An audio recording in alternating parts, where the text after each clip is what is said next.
এগুলো হাতে নিয়ে এমন করে দাঁড়িয়ে আছেন কেন? সামনে এসে বসো। মাথায় তেল দিয়ে হালকা ম্যাসেজ করে দেই, দেখবি ভালো লাগবে, মাথা ঠান্ডা লাগবে। শ্রাবণী কয়েক পল দেখলো আব্রাহামকে, বিনা বাক্য ব্যয়ে গিয়ে বসলো আব্রাহামের সামনে। আব্রাহাম খুব যত্ন করে শ্রাবণীর চুলের ভাঁজে ভাঁজে তেল দিয়ে দিল, আলতো হাতে মালিশ করে করে দিল শ্রাবণীর মাথার মসৃণ ত্বকে। শ্রাবণীর চুলগুলো বেশ লম্বা আর ঘন। স্ত্রীর ঈষৎ কোকড়া চুলগুলোই হাত বুলাতে মন্দ লাগছে না আব্রাহামের। আমায় ভালোবাসলেন কেন আব্রাহাম? নীরবতা ভেঙে দিল শ্রাবণীর রিনরিনে কণ্ঠের প্রশ্নটা। শ্রাবণীর প্রশ্নে হাত থেমে গেল আব্রাহামের। সে ঠাই বসে রইল। পাবেন না জেনেও কেন আশা রেখেছিলেন? কিসের ভিত্তিতে, কিসের ভরসায়? শ্রাবণীর দ্বিতীয় প্রশ্নটাই স্বাভাবিক হলো আব্রাহাম। সে আলতো হেসে বলল, আশা রেখেছিলাম বলে হয়তো আজ তুমি আমার ঘরে, আমার পাশে। শ্রাবণী ঠোঁট কামড়ে ধরল। নিজের কান্না আটকানোর ব্যর্থ চেষ্টায় মশগুল হয়ে উঠল মেয়েটা। সেই চেষ্টায় তার দেহটা কেঁপে কেঁপে উঠছে বারে বার। শ্রাবণ, কাঁদছো কেন শ্রাবণ? কি হয়েছে বলো আমাকে। আব্রাহাম উতলা হয়ে উঠল। শ্রাবণীর পেছন থেকে উঠে এসে বসলো শ্রাবণীর সামনে। তার হাত দুটো নিয়ে এলো নিজের তৈলাক্ত হাতের ভাঁজে। তোমার কি ফারাবের কথা খুব মনে পড়ছে? ওকে মিস করছো খুব? শ্রাবণী মাথা নাড়িয়ে না বুঝালো। তাহলে কাঁদছো কেন? আমার খুব কষ্ট হচ্ছে আব্রাহাম, খুব কষ্ট হচ্ছে আমার। আমি তো ওকে সত্যিই ভালোবেসেছিলাম। তাহলে এমন কেন করলো ও আমার সাথে? আপনিও তো আমার ভালোবেসেছিলেন আমায়। তাহলে আমি কেন আপনার সাথে এমন করলাম? আমি কি আপনি কি আমায় অভিশাপ দিয়েছিলেন আব্রাহাম? ভালোবাসার বিনিময়ে ভালোবাসা না পাওয়ার অভিশাপ? সত্যি করে বলুন না আব্রাহাম, আপনি আমায় অভিশাপ দিয়েছিলেন? শ্রাবণীর কথায় আব্রাহামের হৃদয় কেঁপে উঠল। সে উতলা হয়ে বলল, এসব কি বলছো শ্রাবণ? আমি কোনোদিন তোমায় অভিশাপ দিইনি। আমি সবসময় চাই তুমি সুখী হও। আগেও চাইতাম, আর এখনও চাই। তোমার সুখের চেয়ে বেশি গুরুত্বপূর্ণ আমার কাছে আর কিছুই নেই শ্রাবণ। তুমি সুখী হলে আমি দূর থেকে শান্তি পাবো শ্রাবণ। এসব কথা বলে তুমি আমাকে অপরাধী করে দিও না। ভালোবাসা কোনো অপরাধ নয়, আর না ঠকে যাওয়া কোনো অপরাধ। যারা ভালোবাসে তারা কখনো অপরাধী হয় না। তাহলে আমার নিজেকে এতটা অপরাধী কেন মনে হচ্ছে? কেন মনে হচ্ছে সব দোষ আমার? কেন মনে হচ্ছে আমি নিজের দোষের শাস্তি পেয়েছি? তুমি অপরাধী নও শ্রাবণ, তোমার কোনো দোষ নেই। তুমি স্নিগ্ধ, কোমল, ভোরের সদ্য ফোটে গর্ভের মতো নিষ্পাপ তুমি। আব্রাহাম, আলতো আর ক্লান্ত স্বরে ডাকলো শ্রাবণী। আব্রাহামও আলতো করে জবাব দিল, হুম। আপনি কি আমায় একটু শক্ত করে জড়িয়ে ধরবেন আব্রাহাম? যতটা শক্ত করে জড়িয়ে ধরলে কেউ আমাদের আলাদা করতে পারবে না, ততটা শক্ত করে ধরবেন আমায়। যতটা শক্ত করে ধরলে আমি ছুটতে পারবো না, ততটা শক্ত করে। যতটা শক্ত করে ধরলে আমাদের মাঝে কেউ আসতে পারবে না, ততটা শক্ত করে। আব্রাহাম কোনো কথা না বলে শক্ত করে জড়িয়ে ধরল শ্রাবণীকে। শ্রাবণীও লেপ্টে রইল আব্রাহামের বুকের উষ্ণ আলিঙ্গনে। এই মুহূর্তে এমন একটা উষ্ণ আলিঙ্গনের তার হয়তো খুব দরকার ছিল। দরকার ছিল নিজেকে সামলে নেওয়ার জন্য। সেই রাতে ফারাবি বাড়ি ফিরল নেশায় বুঁদ হয়ে। অন্য দিনের তুলনায় আজকে নেশাটা তার চড়েছে বেশি। দরজায় দাঁড়িয়ে দ্রুত হাতে কলিং বেল টিপতে লাগলো সে, যেন কলিং বেল বেচারাকে দুনিয়া থেকে মুক্তি দিয়ে এসে দম নেবে। মাইশার চোখ সবে লেগে গিয়েছিল তখন। ব্যথার ওষুধের সাথে একটা ঘুমের ট্যাবলেটও খেয়েছিল সে। দুর্বল শরীরে ঘুমটাও বেশ জেঁকে ধরেছিল তাকে। সেই ঘুম ছুটল কলিং বেলের আওয়াজে। মাইশার আর বুঝতে বাকি রইল না দরজার ওপাশে কে আছে। সে দীর্ঘশ্বাস ফেলে ওড়নাটা গায়ে চাপিয়ে আলতো পায়ে গিয়ে দরজা খুলল। ফারাবি তখনও সমান তালে কলিং বেল বাজিয়ে চলেছে। আসতে ফারাবি, আশেপাশের মানুষজন উঠে যাবে। মাইশার কণ্ঠে বিরক্তির ছাপ স্পষ্ট। মাইশার কণ্ঠস্বর শুনে ফারাবি চোখ তুলে তাকালো তার দিকে। ফিচেল হেসে বলল, ও তুই? তা এতদিন পর কি মনে করে? আমি তো ভেবেছিলাম এতদিনে নতুন নাগরও জুটি ফেলেছিস। তার নতুন নাগর বুঝি তাড়িয়ে দিয়েছে? 3 দিনের বেশি ঘরে জায়গা দেয়নি? ফিচেল হেসে বলল, নেশা করে আসলে মাইশাকে তুই বলেই সম্বোধন করে ফারাবি। প্রথম প্রথম বিষয়টা মনে লাগলেও আজকাল সয়ে গেছে মাইশার। আজকাল আরো অনেক কিছুই সয়ে গেছে তার। তবে তার এই কথাটা যেন বড্ড গায়ে লাগলো মাইশার। সে তেতে উঠে বলল, ভদ্রভাবে কথা বলো ফারাবি। ভদ্র? তুই ভদ্রতার যোগ্য? ভদ্রতা যায় তোর সাথে? তুই হলি বিশ্ব বেহায়া মেয়ে। তুই তো বেশ্যার থেকেও খারাপ। তা না হলে অন্যের স্বামীর দিকে কেমন করে নজর দিস, তাও আবার নিজের সব থেকে ভালো বান্ধবী। এত ভদ্র হলে অন্যের ঘর ভাঙতি না। ফারাবির ঠোঁটের কোলে কুৎসিত হাসি। তার এমন হাসি দেখে গা গুলিয়ে উঠল মাইশার, সাথে রাগও উঠল খুব। কাঁচা ঘুম ভেঙে এমনিতেই মেজাজ চড়েছিল তার, এখন আবার ফারাবির এমন কাটা কাটা কথা যেন আগুনে ঘি ঢাললো। মাইশা তেজস্বী গলায় বলল, আর আর যে পুরুষ ঘরে বউ রেখে অন্য নারীর কাছে যায় তাদের কি বলে ফারাবি? তাদের নিশ্চয়ই মহাপুরুষ বলে না, বললে চরিত্রহীন পুরুষই বলে, তাই না? মাইশার কথাটা শেষ হতেই যেন ঘর জুড়ে ছোটখাটো বজ্রপাত হলো। ফারাবি আচমকা ঝাঁপিয়ে পড়ল মেয়েটার উপর। এক মুঠো চুল শক্ত করে ধরে টেনে নিল মাইশাকে নিজের দিকে। ব্যথায় কেঁপে উঠল মেয়েটার দুর্বল দেহটা। পরের মুহূর্তেই সপাটে একটা থাপ্পড় পড়ল তার গালে। ফারাবি যেন নিজের গায়ে সর্বোচ্চ শক্তি দিয়ে ছুঁয়ে দিল মাইশার নরম কোমল গাল। আঘাতের ধাক্কায় মাইশা ছিটকে গিয়ে পড়ে গেল সোফার পাশে। কপালটা গিয়ে ঠেকে টেবিলের ধারালো কোনায়। মুহূর্তেই জায়গাটা ছড়ে গেল মুহূর্তেই জায়গাটা ছিঁড়ে গেল। ফারাবি তাতেও থামলো না। সে আবার এগিয়ে এসে তার বাহু শক্ত করে চেপে ধরল। চোখে তখন জ্বলে উঠেছে অদ্ভুত এক ক্রোধ। আমাকে চরিত্রহীন বলিস তুই? আমি আগে গিয়েছিলাম তোর কাছে, নাকি তুই এসেছিলিস আমার বিছানায়? ক্রমেই ফারাবির কণ্ঠে ক্রোধ বাড়ল ঘৃণার মাত্রাও। তোর শরীরের জ্বালা মেটাতেই তো আমার ড্রিঙ্কসে সেদিন ড্রাগস দিয়েছিলি। কি মনে করেছিস আমি কিছু জানবো না? সব নষ্টের গোড়া তুই। তোর জন্য আমার শ্রাবণ আমার কাছে নেই। শুধুমাত্র তোর জন্য আমার নিজের সন্তান আজকে অন্য কাউকে বাবা বলে ডাকে। শুধুমাত্র তোর জন্য। তোর গায়ে অনেক জ্বালা, তাই না? এই জন্য দুদিন বাদে বাদে নতুন পুরুষ লাগে তোর। আজ তোকে দেখাচ্ছি মজা। কথাগুলো বলেই ফারাবি নিজের কোমর থেকে বেল্ট খুলে ফেলল। কালো চামড়ার বেলটা হাতে কোনো রকমে পেঁচিয়ে মাইশার শরীরে প্রহার করতে লাগলো অমানুষের মতন। অ্যাক্সিডেন্টের ধকল মাইশার শরীর থেকে তখনও পুরোপুরি যায়নি। জ্বরের তোপে অবশিষ্ট শক্তি টপয়ন গায়েব হয়ে গেছে তার। মাইশা চেয়েও ফারাবির প্রহার থেকে নিজেকে বাঁচাতে পারছে না। এতদিন ফারাবির মনে জমে থাকা সমস্ত ঘৃণা যেন সেই বেল্টের আঘাতে ঝরে পড়তে লাগলো। আঘাতের পর আঘাত। ঘর জুড়ে শুধু ফারাবির হাঁপানো শ্বাস আর মাইশার ক্ষীণ আর্তনাদ। একসময় সে আর্তনাদও থেমে গেল। ঘর জুড়ে শুধু ফারাবির হাঁপানো শ্বাস আর মাইশার ক্ষীণ আর্তনাদ। একসময় সে আর্তনাদও থেমে গেল। মাইশার চোখ ধীরে ধীরে বন্ধ হয়ে এলো। সবকিছু ঝাপসা হয়ে গেল তার কাছে। শেষ পর্যন্ত নিথর হয়ে পড়ে রইল সে মেঝেতে। ফারাবি তখনও উত্তেজনায় হাঁপাচ্ছিল। কিছুক্ষণ পর ক্লান্ত হয়ে মেঝেতেই বসে পড়ল। ফারাবি একবার মাইশাকে দেখল। তার দু চোখের পাতায় কোনো মায়া নেই, ছিল অন্য কিছু। কামিজের ফাঁক দিয়ে মাইশার সাদা মসৃণ পেটটা স্পষ্টই দেখা যাচ্ছে। ফারাবির ভেতরের অমানুষটা যেন আবারও জ্যান্ত হয়ে উঠল কামুক। সে সেন্টার টেবিল থেকে পানি নিয়ে তা ছুঁড়ে মারল মাইশার মুখে। পিট পিট করে চোখ মেলে তাকালো সে। চোখের সামনে ফারাবিকে দেখতে পেয়েই ভয়ে সিটিয়ে গেল মেয়েটা। ফারাবির মায়া হলো না। নিজের গায়ে শার্টটা একটানে খুলে ফেলে চেপে ধরল মাইশাকে। মাইশা ছাড়া পাওয়ার জন্য শত চেষ্টা করেও ছুটতে পারল না। ফারাবির ভেতরে জানোয়ার সত্তা তীব্রভাবে জেগে উঠেছে যেন। এই জানোয়ার সত্তা আজ মাইশাকে গিলে খেয়ে তবেই নিস্তার নেবে। মাইশা অনেকক্ষণ সহ্য করলো ফারাবির অত্যাচার। একসময় তার দুর্বল শরীরটা আর নিতে পারল না ফারাবির নিষ্ঠুরতা। সে আবারও জ্ঞান হারিয়ে নেতিয়ে গেল। ফারাবি তবুও ছাড়ল না মাইশাকে। ততক্ষণ মাইশার শরীর খুবলে খেলো যতক্ষণ না নিজের ভিতরে জানোয়ার সত্তা তৃপ্তি পেল। এক সময় তৃপ্তির ঢেকুর তুলে মাইশার দেহের উপর থেকে সরে এলো ফারাবি। এক নজর দেখলো মাইশার জ্ঞানহীন নিথর দেহটার দিকে। আরো একবার কুৎসিত হেসে শুয়ে পড়লো উপর হয়ে। তার বড্ড ঘুম পাচ্ছে। শরীরটাও বেশ হালকা লাগছে তার। মনে হচ্ছে আজকে ঘুমটা বেশ ভালোই হবে তার।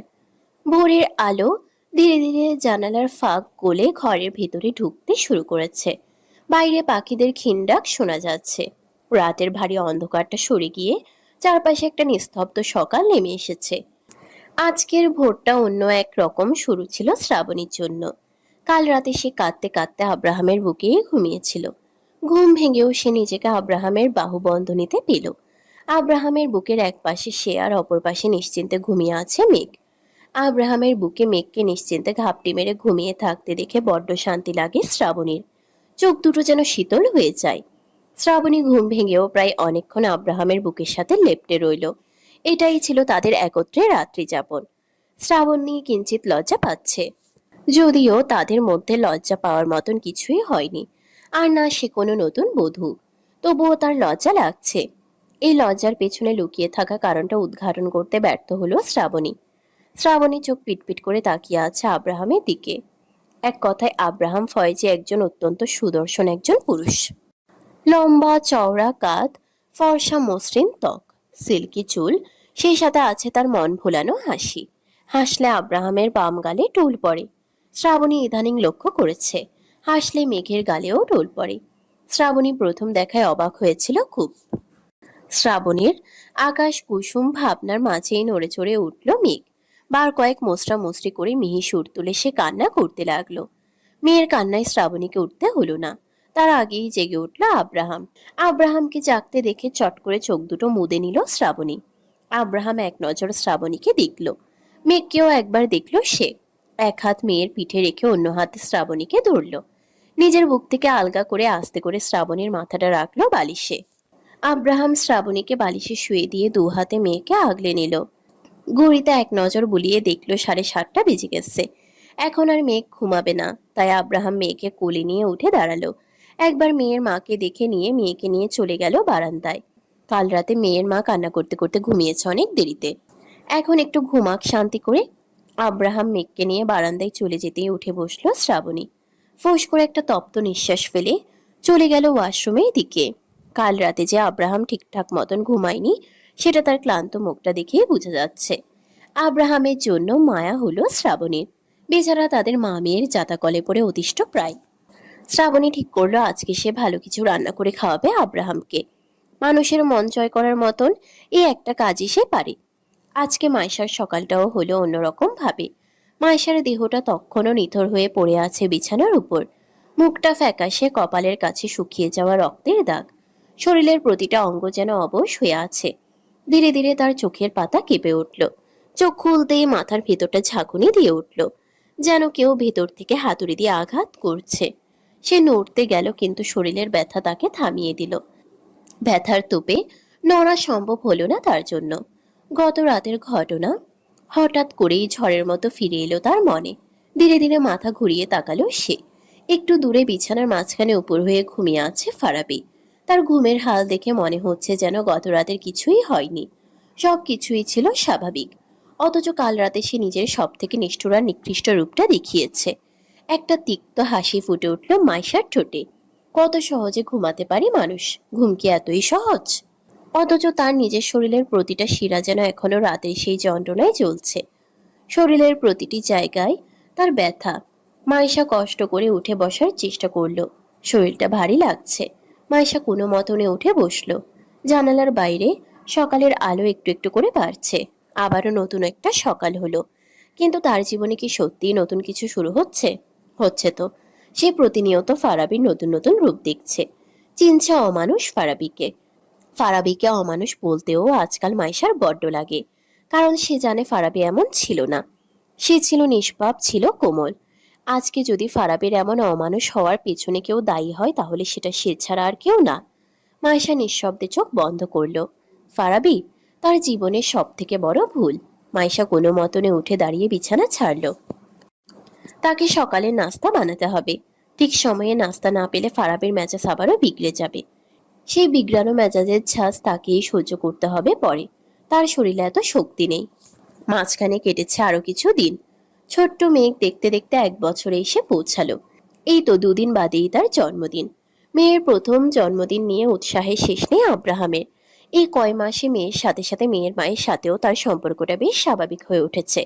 এখন তারা পুরো দস্তুর সংসারী মানুষ। এর জন্য অবশ্য আব্রাহামকে কম কাঠখড় পোড়াতে হয়নি। শ্রাবণীর ভাঙা হৃদয়টা জোড়া লাগাতে তাকে বেশ কসরত করতে হয়েছে। তারপরেই না শ্রাবণীর মনে সে নিজের জন্য জায়গা বানাতে পেরেছে। কথাই বলে পরিশ্রম সৌভাগ্যের কারণ।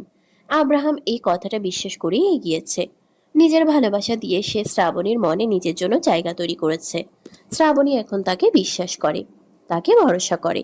আব্রাহাম তখন মেঘের চুল ছেটে দিচ্ছে। মেঘের চুলগুলো এখন ঘাড় ছাড়িয়ে গেছে। শ্রাবণী মেয়ের চুল কাটতে চাইলেও আব্রাহামের জন্য পারে না। মেয়ের চুলের প্রতি সে বড্ড যত্নশীল। শ্রাবণী হাতের কাজ সেরে এসে বসলো আব্রাহামের পাশে। মাকে দেখে মেঘ ফোকলা দাঁতে হাসলো। সামনের 5টা দাঁত উঠেছে তার। এই দাঁত দিয়ে সে কুটুস কুটুস করে বাড়ির সকলকে কামড়ে বেড়ায়। কি করা হচ্ছে বাবা মেয়ে মিলে? চুল ছাঁটা হচ্ছে। নিজের কাজ করতে করতে জবাব দিল আব্রাহাম। শ্রাবণী কিছুক্ষণ তাকিয়ে তাকিয়ে দেখলো তাদের। তোমার গেস্ট লিস্ট করা শেষ? শ্রাবণী জবাব দিতে একটু সময় নিল, বলল, কি দরকার এত কিছু করার? এত কিছু? নিজের কাজ করতে করতেই বলল আব্রাহাম। শ্রাবণী ফোঁস করে নিঃশ্বাস ছাড়ল, বলল, এত আয়োজনের কি দরকার? আব্রাহাম এবারে ট্রিমারটা পাশে রেখে শ্রাবণীর দিকে তাকালো, বলল, কোথায় তো আয়োজন? শুধু তো ঘরের মানুষদেরকে দাওয়াত দিলাম। তুমি কি হাঁপিয়ে উঠেছ? শ্রাবণী তৎক্ষণাৎ জবাব দিতে পারল না। তার অস্বস্তি হচ্ছে, ভীষণ রকমের অস্বস্তি হচ্ছে। যত যাই হোক, মেয়েকে আব্রাহামের নিজের মেয়ে নয়। সে লোকজনকে কি বলবে? বিয়ের 2 মাস যেতে না যেতেই তার মেয়ের 1 বছর পূর্ণ হয়েছে। শ্রাবণীর জবাব না পেয়ে তার দিকে ভ্রুকুচকে তাকিয়ে রইল আব্রাহাম। কোনো সমস্যা? আমার অস্বস্তি হচ্ছে। অস্বস্তি? কিন্তু কেন? শ্রাবণী আমতা আমতা করতে শুরু করলো। আব্রাহাম চট করেই ধরে ফেলল শ্রাবণীর অস্বস্তির কারণটা। সে শ্রাবণীকে আশ্বস্ত করে বলল, শ্রাবণ, মেঘ আমার মেয়ে। এতে কোনো কিন্তু যদি অথবা নেই। আমি চাই পুরো দুনিয়া জানুক আমি মেঘের বাবা। আর আমি আমার মেয়ের প্রতিটা স্পেশাল দিন আরো বেশি স্পেশাল করে তুলতে চাই। আমি চাই আমার মেয়ে দুনিয়ায় সকল খুশি পাক। তোমার কি আমায় নিয়ে এখনো দ্বিধা রয়েছে শ্রাবণ? আব্রাহামের শেষোক্ত কথাটা শুনে শ্রাবণী থামিয়ে দিল আব্রাহামকে, বলল, মোটেও না। আমি জানি আপনি মেঘকে কতটা ভালোবাসেন। মেঘের প্রতি আপনার ভালোবাসা নিয়ে আমি কখনোই দ্বিধাবোধ করি না। তাহলে তো কিসের অস্বস্তি তোমার? তুমি সোসাইটির কথা ভাবছ, কিন্তু কেন? সোসাইটি শুধুমাত্র আমাদের জীবনের একটা অংশ শ্রাবণ, আমাদের জীবন নয়। আমরা আমাদের জীবন থেকে সোসাইটিকে সরিয়ে ফেলতে পারবো না ঠিক, কিন্তু তাদের জন্য নিজের জীবনের সুখগুলোকে ইগনোর করা ভীষণ অন্যায়। আর আমি আমার মেয়ের সাথে কোনো অন্যায় করতে পারবো না। শ্রাবণী তাকিয়ে রইল আব্রাহামের দিকে। আব্রাহাম যতবার মেঘকে আমার মেয়ে বলে সম্বোধন করে, ততবার আত্মা কেঁপে ওঠে শ্রাবণীর। আব্রাহামের কণ্ঠের সেই তীব্র অধিকার বোধের কাছে বরাবর ব্যর্থ হয় সে। মনের কোণে কোথাও না কোথাও একটা প্রশান্তিও লাগে খুব। বাবা আর ভাইদের প্রতি কৃতজ্ঞতাও কাজ করে। এবারে তারা তাকে আর খাদে ফেলে দেয়নি। নিঃসন্দেহে আব্রাহাম ফয়েজি একজন ভালো মানুষ, একজন ভালো স্বামী আর একজন ভালো বাবা। মেঘের যত্নে শ্রাবণী হাঁপিয়ে উঠলেও হাঁপায় না আব্রাহাম। তার আর মেঘের যত্নে কোনো ত্রুটি সে রাখেনি। তাদের মা মেয়েকে লোকটা নিজের বলিষ্ঠ বুকে খুব যত্ন করেই আগলে রেখেছে। আজকাল মাইশার শরীর যেন আর তার নিজের কথা শুনছে না। অল্প একটু কাজ করলেই হাঁপিয়ে ওঠে সে।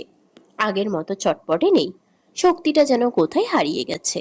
রান্নাঘরে দাঁড়িয়ে 2 মিনিট কাজ করলেই মাথা ঘুরে আসে, বুক ধরফর করে, খাওয়া দাওয়া ঠিক মতো করতে পারে না। যাও একটু জোর করে খেতে চাই, সেটাও বেশিক্ষণ পেটে থাকে না। বমি হয়ে অবস্থা আরো খারাপ হয়ে ওঠে তার।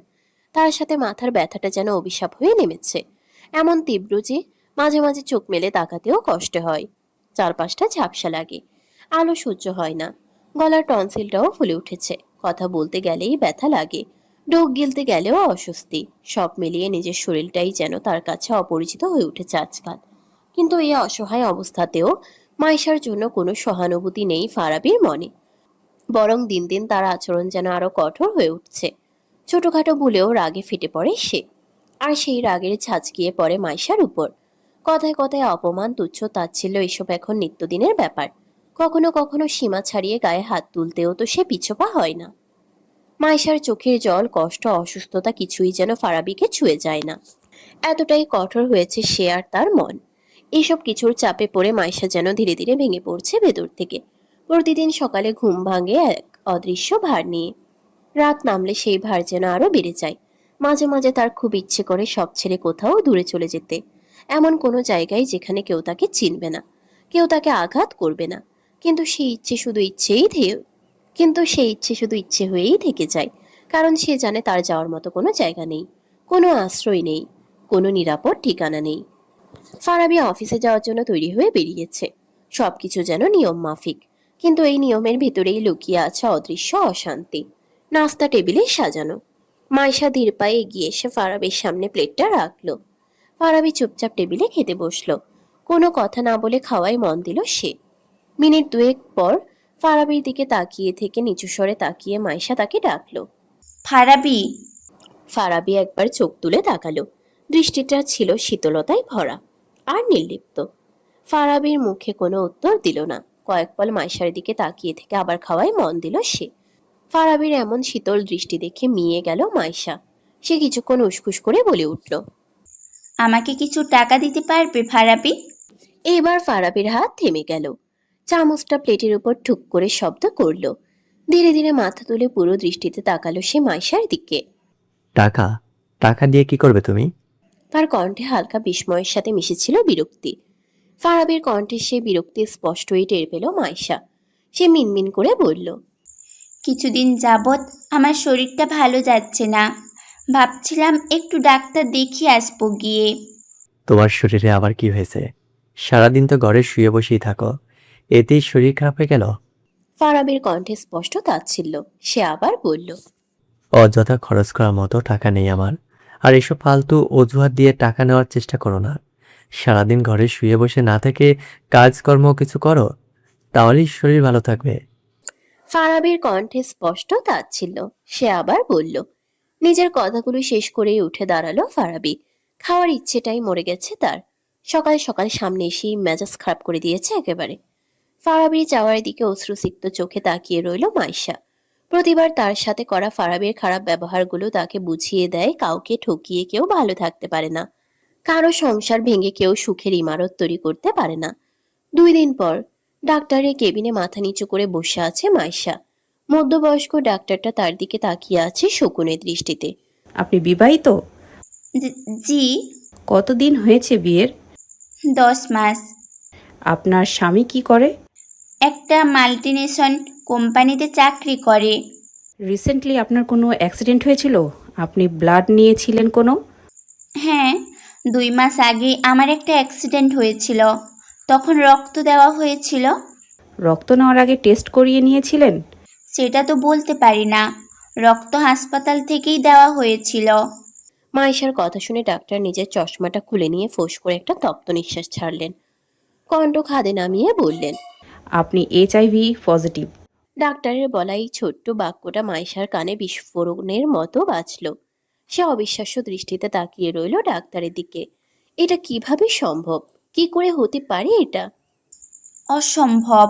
অসম্ভব বলে কিছুই নেই দুনিয়াতে। হতে পারে আপনি যাদের থেকে রক্ত নিয়েছিলেন তাদের মধ্যে কেউ একজন এইডসে আক্রান্ত ছিল।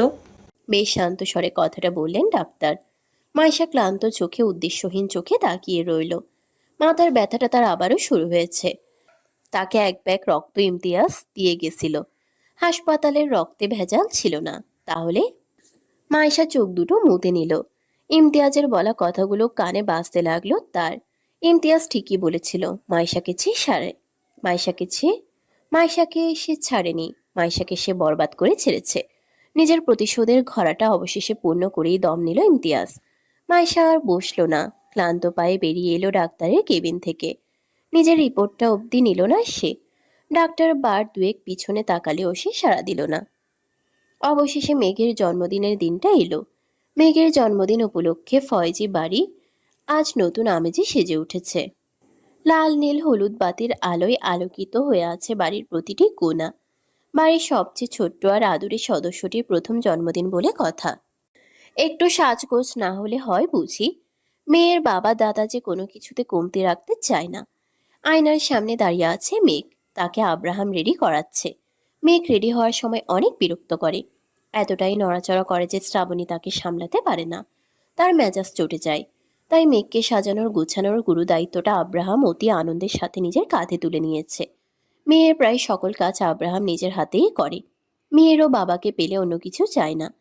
বাবা পেলে সে দিন দুনিয়া ভুলে যায়। সবার আগে ভুলে যায় মাকে। এতে অবশ্য শ্রাবণীর ভীষণ মন খারাপ হয়। মন খারাপ হলেও সেই মন খারাপের ভেতরেও শান্তি খুঁজে পায় শ্রাবণী। আব্রাহাম আর মেঘকে একসাথে হাসতে দেখলে বুকের ভেতরের প্রশান্তির এক প্রগাঢ় স্রোত বয়ে যায় শ্রাবণীর। মনে হয় হ্যাঁ, এটাই তো জীবন। এমন একটা জীবনই তো সে মেয়েকে দিতে চেয়েছিল। অবশেষে সে কি সফল? উত্তরটা এখনই দেওয়া সম্ভব নয়। মানুষের মন বদলায়, তাদের রং বদলায়। মানুষকে তাদের মনকে, তাদের রংকে অল্পতেই বিচার করে ফেলা বোকামি। শ্রাবণী নিজের জীবনে আরো একবার এই বোকামি করতে চায় না। দেখি দেখি চুলটা ছুটি করে দে। মেঘ এক জায়গায় স্থির থাকার মেয়ে নয়। সে যেন এক চঞ্চল চড়ুই।